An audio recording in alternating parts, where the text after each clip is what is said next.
Don Víctor Sánchez de Real, me dicen que está usted conectado. ¿Cómo estamos, amigo? Te has quedado nuevo. Bueno, pues fíjese, yo hago un cierto esfuerzo de contención, don Víctor, porque tú que eres un profesional como yo, sabes que por años que llevemos, ¿no?, ante un micrófono o ante una cámara, bueno, al final voy a poner un ejemplo absurdo, ¿no? Nada que ver con trabajos, no sé si mucho más meritorios, pero complejos que el nuestro, como el del cirujano que tiene que operar ahí con el bisturí y tal, o el controlador aéreo que tiene que estar no sé cuántas horas perfectamente concentrado. Bueno, pues incluso a lo mejor a ellos les ocurre que llega un momento en el que ya, pues claro, no puedes estar con el nivel puesto las 24 horas del día. Y a veces pensamos, pues, o podemos olvidarnos de que estamos hablando para mucha gente, porque tú solamente ves el foco de la cámara o el micrófono, y empezar a dirigirte al respetable en términos coloquiales como si estuvieras tomando un café.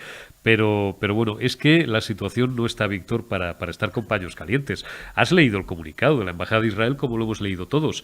A mí lo más relevante y lo que más vergüenza me da es la imagen de parias que estamos dando ante el mundo libre, ante el mundo democrático. Oye, y ostentamos, porque nos ha tocado así, ¿qué le vamos a hacer en este periodo tan convulso? Pues la presidencia de turno de la Unión Europea. Somos el único país abiertamente antisemita, insisto, de todo el mundo libre. Yo creo que nos lo deberíamos de hacer mirar. No sé tú cómo lo ves. No, hemos logrado un absoluto récord. O sea, somos antisemitas, antijudíos y antiisraelíes. Todo Que lo... ya es combinado, es complicado el triple combo. Oiga, una previa, porque luego aquí la gente se coge estas cosas, como se decía antes, con un papelito muy fino de aquellos de fútbol. Sí, de fútbol. Vamos a ver, lo primero. Israel es una nación compleja, complicada y con una relación compleja y complicada con España. Para empezar, hay que reconocer que Israel defiende sus intereses de una manera práctica, pragmática y dura en el ámbito internacional. Luego, si quieres, entramos en las razones por lo que ha hecho. Y muchas veces los intereses de Israel no están alineados con los intereses de España. Y así lo podemos ver en la relación que tiene Israel en territorios donde nosotros o hacemos no presentado o hacemos un presentado lacayesco o arrodillado. Hablo del caso, en este caso, la relación de Israel con el Reino de Marruecos. Lo que no significa que en otro plano de análisis, cuando una nación que tiene características al 80-90% occidentales, que antes las tenía también España, aunque cada día parecemos menos occidentales, nos queremos caer en los listados donde sale Palestina, donde sale Qatar, ¿okay? Cada vez que donde sale Afganistán, queremos más estar en esos rankings, ¿vale? Pues cuando se produce un ataque contra una nación que ejerce de Occidente, que es Occidente, que comparte con nosotros no solo la base de nuestra base judeo-cristiana, y yo añado siempre, ya sabes, griega, ¿no? Sí, señor. Porque Roma va metido ya en el concepto de cristianismo. Sí, bueno, y porque Europa, perdóname, Víctor, Europa, lo hemos dicho muchas veces, es el derecho romano, la filosofía griega y la cruz. Eso es Europa, básicamente. Y la cruz que emana y engancha directamente con lo judío, porque aquí este antisemitismo, teniendo en cuenta que creemos en la resurrección de un joven judío que subió a los cielos, pues es absolutamente alucinante, ¿no? Pero ese es el triángulo que marca el Mediterráneo, en el que España juega sus bazas y en el que tenemos componentes de alianza y componentes de discusión. Esto es como si hay un ataque terrorista contra Francia, porque Francia nos invadiera en el siglo XIX, no vamos a negar el hecho de que están matando a personas como nosotros en París o en Bruselas. Que el duque de Alba estuviera por allí y los bruselenses no fueran precisamente los más favoritos de lo español, no significa que no estemos consternados todos, porque están atacando al fin y al cabo a una nación lo más parecida a la nuestra. Segunda parte, hay un cinismo por ahí de decir, entonces no defiendes a los niños. A ver, sí, pero hay una cuestión de civilización y hay una cuestión de alineamiento moral y hay una civilización que es incompatible con esta civilización judeocristiana griego o greco-romano-judeocristiana, si quieres, ¿vale? Que es el Islam. Especialmente el Islam, que no tiene sabores light, que no tiene sabor descafeinado, que no tiene, salvo un 0,01% de la población, el Islam tiende al islamismo. Y el islamismo tiende a posiciones que son, por definición, ya no siquiera anticristianas, anticatólicas, antijudías, no, antipersona, antihumanismo y, por tanto, antioccidente que se basa en esos hechos. Y en esa discusión es que algunos estén entregados a arrodillarse, a justificar lo injustificable cada día durante esta semana, y si encima estas personas están no solo en el gobierno, sino que son parte del gobierno, sino que además están apoyadas por el resto del gobierno, que es la gota que colmó el vaso ayer del señor Álvarez, pues apague y vámonos, ¿no? Porque ¿qué nos vamos a integrar? ¿En la red de países islámicos del mundo? No sé, esto es una pregunta seria que lanzo, ¿eh? Sí, o en el eje del mal, la frase creo que era de Ronald Reagan, o aquello de los países gamberros, que ya no sé si pertenece a la época de Reagan o posteriormente ya a la época de George Bush padre, no, yo creo que es anterior, porque la primera vez que yo leí, tú fíjate a quién, tú que eres un clásico como yo y ya tenemos algunos años, leía yo cosas con 18 años, pues por ejemplo de destacados comunistas como Carlos Alonso Zaldívar, que hablaban de eso, claro, para criticar la posición norteamericana, pero aprendí yo, y que me hacía mucha gracia aquello de los países gamberros, ¿no? Que me hacía mi gracia, bueno, pues era como consideraban a naciones como Irán, etcétera, etcétera, los Estados Unidos. Al final, como tú bien dices, no es una cuestión de izquierda y derecha, es una cuestión de civilización frente a barbarie. Eso es así, ya sé que no soy original y lo habréis leído, pero a lo mejor conviene repetirlo. Te voy a provocar, Víctor. ¿Por qué? Me vas a decir, no es comparable, no lo sé. ¿Por qué, por ejemplo, a Estados Unidos, cuando le sobreviene la catástrofe, el atentado con, no sé si fueron entre 3.000, 5.000 víctimas mortales asesinadas en las Torres Gemelas, invade Afganistán? Fue la reacción inmediata, invadir Afganistán, ¿no? Porque pensaban que estaba ahí el núcleo de la autoría intelectual de aquellos atentados, y nadie se lo discute. Y ahora ya incluso los Estados Unidos están pidiéndole ese concepto tan delicado. Ayer leí un hilo brillante, pero excedería los límites incluso de este programa, perdonad, porque a lo mejor, en fin, con el derecho internacional en la mano, que lo retuiteaban gentes pues como Daniel Lacalle, como muchos otros, hablando de esto de la respuesta proporcionada. Digo que en las próximas horas va a estar allí el presidente americano Joe Biden y tal, a hacerse una foto con Netanyahu. A Israel se le está, incluso desde quienes son sus propios aliados, se le está insistiendo tanto en lo de la respuesta proporcionada. Joder, pues si la respuesta proporcionada fue invadir un país de Estados Unidos, vamos, lo de ahora de Israel parecería una broma. Y esto lo digo ya pensando en nuestros aliados norteamericanos. Por partes. El hecho de que un país sea atacado y nos angustie, porque nos vemos reflejados por las formas, por las personas que han sido atacadas específicamente, no significa que estemos defendiendo en todo ese país. Porque, repito, Israel es uno de los países más, voy a utilizar un término internacional, más cabritos que puede haber en su propia autodefensa. Y, por tanto, ¿hará barbaridades Israel? Sí. ¿Las ha cometido? Sí. ¿Tiene incluso un cierto origen hasta terrorista para con los ingleses, que tampoco son nuestros favoritos? Sí, porque el mundo es complicado, porque los intereses nacionales son complicados y porque la construcción de naciones o la sustentación de naciones es pura base de conflicto. El orden posterior es una cuestión. Segundo, la reacción es muy similar, y lo hemos dicho muchos de nosotros, a lo que está viviendo Israel en estos momentos. Es un post-11S, ¿no? Es el equivalente psicológico. Y significa que Estados Unidos y cualquier nación que se siente atacada, y esto viene también desde los romanos, ataca a alguien.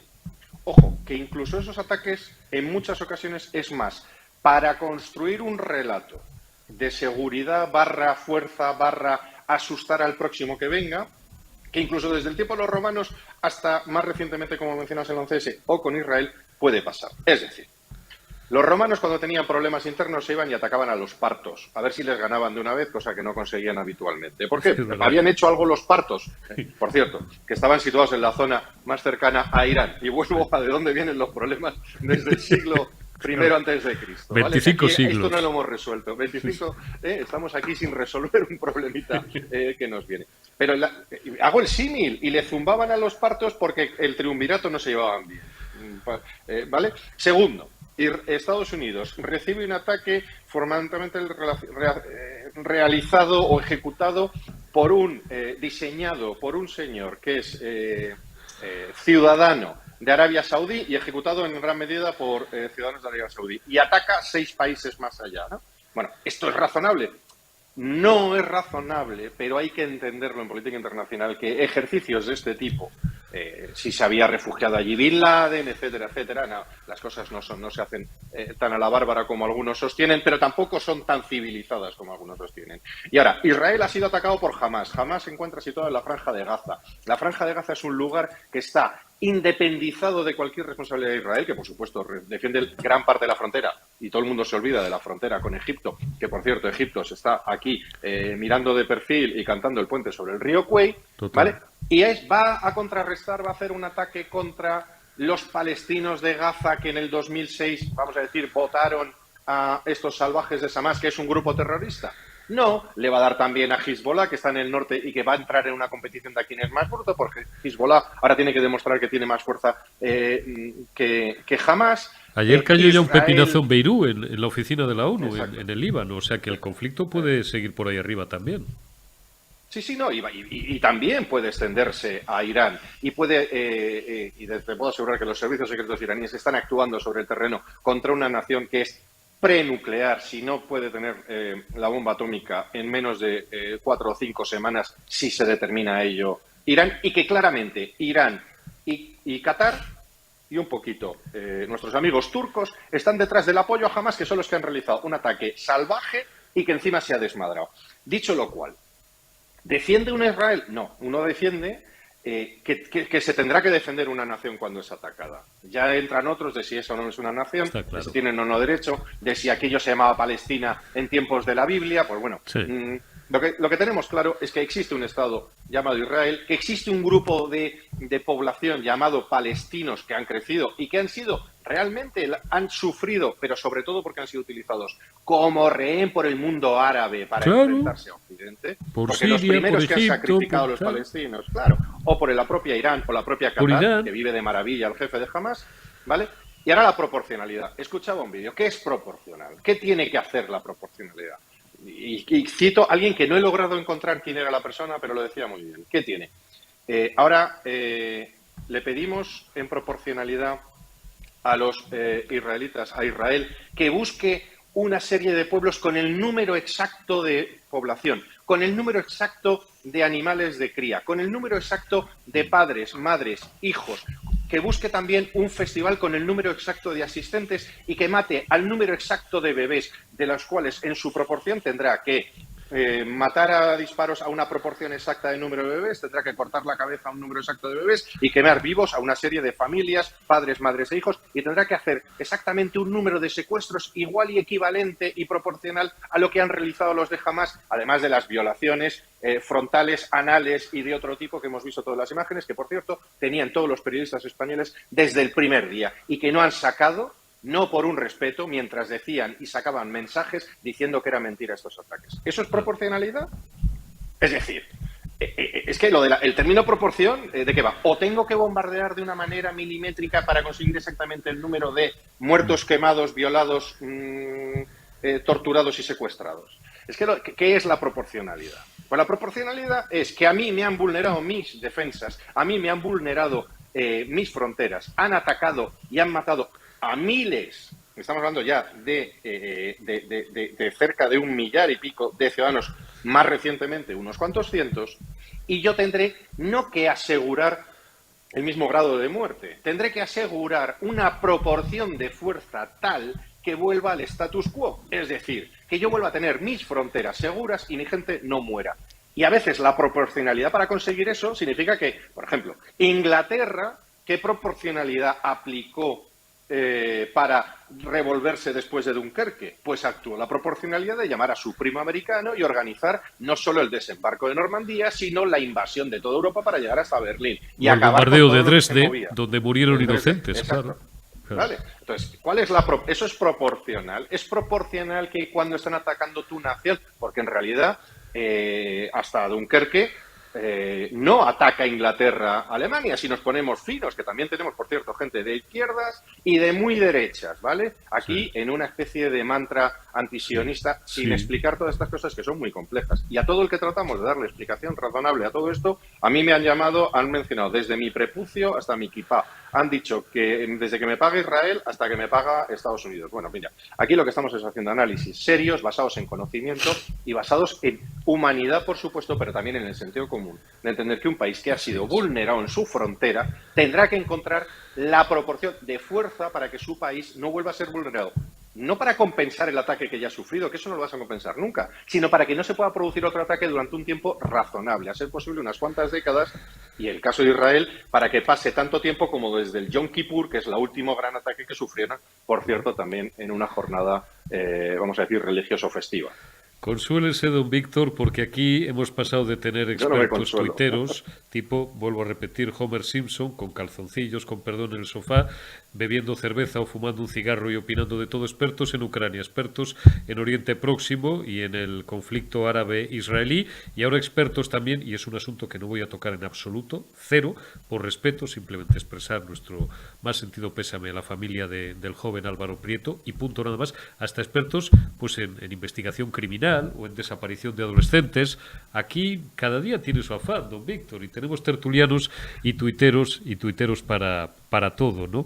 Yo las redes sociales probaría cerrarlas, voy a decir una barbaridad, venga, voy a provocar. Probaría cerrarlas una semana, a ver qué pasaba, macho. Qué felices éramos sin redes sociales. Tú no eres partidario, lo sé, no, es un poco por provocar. No, y de hecho en mi canal de YouTube he sacado ayer mismo un vídeo incitando a la gente a que tenga opinión, pero un tipo de opinión que no es la que estamos teniendo. Es una opinión documentada, informada, seria. Aquí el tirar a fuerza de exabrupto y a fuerza de emociones. Sí, de lo primero que se te ocurre. Si te fijas, aquí no estamos aplicando emociones. Sí estamos entendiendo emociones, pero tratamos de aplicar un análisis que se basa en haber leído algún libro, que también lo recomiendo, libro. Leer en la época del TikTok es prácticamente, ¿sabes?, ya una quimera. Claro. Entonces, lo que yo creo es que hay que reorientar esto. Y mira, esto es el nuevo foro. En Roma también se reunía la gente. Perdona, que ya sabes que hay el chiste de cuántas veces has pensado hoy en el Imperio Romano, ¿no? Y perdona que yo vuelvo porque es mi pasión. En el foro se opinaba, y hemos vuelto a un foro en el que un tío le pasaba a Cicerón al lado, un tío que había reflexionado, escrito no sé cuántos hilas de reflexión sobre un tema, y al lado pasaba un tío que venía de ver matar gladiadores y que le gritaba a Cicerón, tú eres tonto, ¿no? Hemos vuelto a ese mundo. Sí. Y no lo veo tan malsano. Yo no cerraría el foro. Lo que sí me gustaría es tener una sociedad, hombre, no mitificado de ese cuadro, ¿no?, en el Vaticano, de todas las escuelas griegas, allí todos filósofos, pero creo que sí nos merecemos una población, sí nos merecemos un mundo civil que al menos tenga opinión y que esa opinión sea informada. Y esa opinión tenemos la enorme oportunidad a través de esas redes sociales que tú quieres cerrar una semana, que una semana tampoco vendría mal a todos, porque así... No, una semana para descansar. Para descansar, sí, debería haber vacaciones, pero a lo que voy es una enorme oportunidad también, porque es una enorme oportunidad para la democracia, es una enorme oportunidad para el desarrollo del ser humano, para el pensamiento individual, no para el pensamiento colmena, que es el que tenemos ahora, que salen en colmena y en manada. Y en cuanto expresas un posicionamiento que está basado en un conocimiento distinto, porque te has leído un libro distinto, porque has tenido una experiencia internacional distinta a la que ha podido tener esa persona que a lo mejor no ha salido de su pueblo, cuando has tenido una formación, a lo mejor en temas de seguridad y defensa, que esa persona no ha tenido. Y sin embargo, yo parto de la premisa de que todo el mundo debería tener una opinión. Y yo invito a todo el mundo que la tenga, pero que sea una opinión fundamentada, no una opinión de estos son los buenos y estos son los malos. El mundo es muy complicado, hay mucho cabrito por ahí fuera. Y nosotros, España, y vuelvo a la pregunta parabólica original que hacías, España somos los tontos del barrio mundial. Cuando salimos al barrio mundial somos el tonto, el pringao, que estamos ya a punto de estar en aquello que en la época de la Unión Soviética se llamaban los países no alineados. Es que volvemos a estar fuera del foco. Nasser, ¿verdad? Egipto, exacto. India y... Tito, Yugoslavia, claro. Y Tito, Yugoslavia, y luego a veces invitaban Nasser, al de Tirana. Eran los tres líderes, bueno, y después muchos más, muchas naciones africanas. Sí. Todos los outsiders, ¿no? El llorado Tito. Ayer, por cierto, advertía Feijóo, y con esto ya hacemos la bisagra a la política nacional, te robo solo unos minutos más, decía Feijóo que corremos riesgo de balcanización. término que escribía esta mañana mi querida Rosa Villacastín, supongo que era una rata, pero la que ha ido la del pulpo, con V, ¿no? La balcanización, con gran cachondeo, pues por ejemplo de mi admirada Carmen Álvarez Vela, de la Fundación de Naes, que nos acompañará aquí el próximo viernes, y algún otro tuitero brillante, digo, de los que merecen nuestros respetos. Oye, ¿escuchaste ayer al presidente, porque lo son hasta que se mueran, al presidente Zapatero con Carlos Alsina? A mí lo que me pareció la entrevista fue sobre todo una gigantesca autoexculpación de sí mismo. Porque pero es que Zapatero, aparte de intentar justificar la posición de Pedro Sánchez Castejón de hoy, pues fíjate hasta dónde se iba. Hasta el 2004, el Estatut, la sentencia del Constitucional del 2010, Alsina, que es muy bueno, las cosas como son, le hizo ahí una presión, esto en rugby tendrá algún nombre, no sé cómo se llama, pero le hizo ahí un tal, y el otro al final pues se enredó, se lió, primero que le había parecido bien aquella sentencia, luego no, luego regular, luego tal. ¿Cómo viste tú Zapatero? Lo que dio es muchas pistas para alumbrar por dónde va a ir el futuro inmediato, me da a mí la impresión. A ver, Zapatero es el más tonto de los creadores de una tendencia, ¿de acuerdo? O sea, Zapatero es el creador de la tendencia que ahora ha heredado Pedro Sánchez. Es el que rompe lo que ellos llaman los consensos. No, el que llama la situación estable de una nación seria, democrática y con sus controles. Y es el señor Zapatero el que empieza a romper nuestra política internacional, antes incluso de ser presidente. Es el que se sienta ante una bandera de una nación aliada, que repito, sí. Es aliada para unas cosas y competidor para otras. Sí. Lo bueno que tiene Estados Unidos es que no tiene, aunque tenga un Zapatero ahora al frente, sin embargo, hay un momento en que se le sienta y le dice, no, tú vas a hacer un discurso que podía haber hecho John Fitzgerald Kennedy, Donald Trump o cualquiera de los dos Bush. Porque hay un momento nación, hay un momento proyección internacional que lo tienen súper serio, que lo tienen súper controlado. Y nosotros que teníamos a Zapatero. Y en ese mundo estamos, el que abrió las puertas del mal, por mal que me caiga Felipe González, hay que reconocerle que no lo hizo mal. Lo hizo dentro de sus ideas, que me parecen malas, pero lo hizo óptimamente para esas ideas y para el conjunto. Pero Zapatero lo hizo mal para todos y abrió la excusa, que es la que ha utilizado Pedro Sánchez para realizar muchas de las barbaridades. ¿Qué está el señor Zapatero? Autojustificándose porque quiere ser el padre de esto y, de hecho, es el pater putativo, ya sabe aquello de putas, putare, ¿no? ¿Qué significa? Bueno, pues un compañero mío de latín lo interpretó mejor que la realidad de lo que significa en latín. El problema es que sí es el padre intelectual, es el que diseñó lo que estamos sufriendo ahora, llevado a su enésima potencia por alguien que es más listo y con menos barreras incluso morales que el propio Zapatero. Zapatero no tiene barreras morales porque no las conoce. Pedro Sánchez no tiene barreras morales porque las conoce y se las pasa por el forro. Entonces, Zapatero que quede mal en una entrevista no significa nada, no significa absolutamente nada, porque la política Zapatero de destrucción interior y exterior de España ha sido corregida y aumentada por el señor Pedro Sánchez y, sobre todo, por sus socios comunistas, ultracomunistas, requete comunistas y partidarios de Hamás, que tanto están ahora de no, nosotros apoyamos a los palestinos. No, estáis actuando, y esto hay que dejarlo muy claro. Podemos y Sumar están actuando inmediatamente después de un ataque asesino y terrorista de Hamás contra niños, mujeres y población civil. Se están manifestando. No es que se hayan manifestado por la población palestina después de que les hayan hecho algo, no. Después de que Hamás realiza uno de los peores ataques terroristas en los años recientes. Y dos, además, dicen, no, las manifestaciones eran para defender a palestinos. No, tenemos los vídeos, las imágenes y las declaraciones de personas destacadas leyendo manifiestos en esas manifestaciones defendiendo a Hamás, emocionándose con Hamás y pidiendo más Hamás. Entonces, que no nos engañen, y esto está ahora, desde anoche, además rubricado por el señor ministro de Asuntos Exteriores, el señor Pedro Sánchez, el señor Álvarez y el señor Pedro Sánchez, rubricado y aumentado porque lo han convertido en su propia política internacional y, por tanto, la política exterior de todos los españoles. En menudo lío nos ha metido. Hace 15 días teníamos muchos líos y ahora tenemos encima un conflicto con Israel, que vuelvo a decir lo de antes. Israel es firme y puede ser muy cabrito. Enhorabuena. Le acabamos de dar una patada en la espinilla a un país que encima estaba ya cabreado. Cuidado, y la acabamos de liar, Víctor, porque a lo mejor mucho tuitero del montón esto no lo sabe. El paso siguiente es llamar a consultas al embajador. Y fuera ya toda ironía y toda historia. Alguien dirá, pues que le llamen a consultar. No, es que eso es muy serio, oiga, es que lo siguiente ya sería la ruptura de relaciones diplomáticas. Y como tenemos tantos Claro. amigos fuera, pues es que no me ¿Y qué extrañaría que en implicaciones unos tiene? días, y hablo, oye, yo soy un analista y mi obligación, y Víctor también, nuestra obligación es la de plantear posibles escenarios hipotéticos o no tan hipotéticos, pero vamos, en un futuro inmediato, pasado mañana, que el gobierno del señor Netanyahu llame a consultas a la señora embajadora, con la que estuvo hace 2 o 3 días, por cierto, nuestro director, Alfonso Rojo. Tenéis la entrevista en el canal de YouTube, la podéis consultar entera en nuestro canal de YouTube y en periodistadigital.com. Digo que llame a consultas a la señora embajadora de Israel en España. Es que no es ninguna broma. Muy bien. ¿Y qué rompemos? ¿Relaciones diplomáticas? ¿Volvemos a no tener relaciones diplomáticas con Israel? Y reconocemos a Palestina, claro, que entonces, bueno, fantástico.